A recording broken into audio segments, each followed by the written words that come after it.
ГСП онлайн. Городские новости сейчас.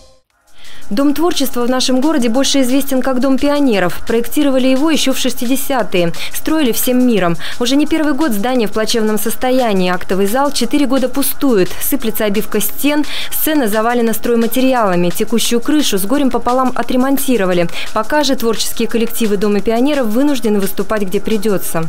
Цель любого творческого коллектива, который занимается в нашем Доме творчества, показать себя. К сожалению, вот эта вот конечная цель у нас не достигается.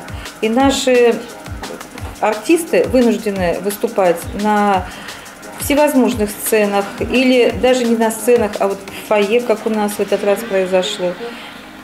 И перспективы мы пока никакой не видим для ремонта сцены. А ведь когда-то сцена по конструкции была одной из лучших в городе, идеально подходила для театральных постановок, в меру глубокая, рассчитана под многоярусные декорации. Есть подиум на выход, правильная акустика, дощатый пол поглощает звуки. Для ремонта сцены и зала необходимы средства, городским бюджетом они не предусмотрены. Вся надежда на самих горожан.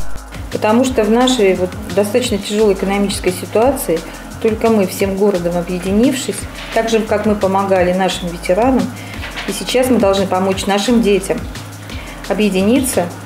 И проектно-сметная документация у нас имеется, может быть, не в полном объеме, но в объеме необходимом для открытия и эксплуатации зала мы должны что-то предпринять. Прежде чем мы что-то начнем, нам необходимо, конечно, советоваться с отделом нашего народного образования, с комитетом по имуществу нашим и республиканским, которому передано это здание.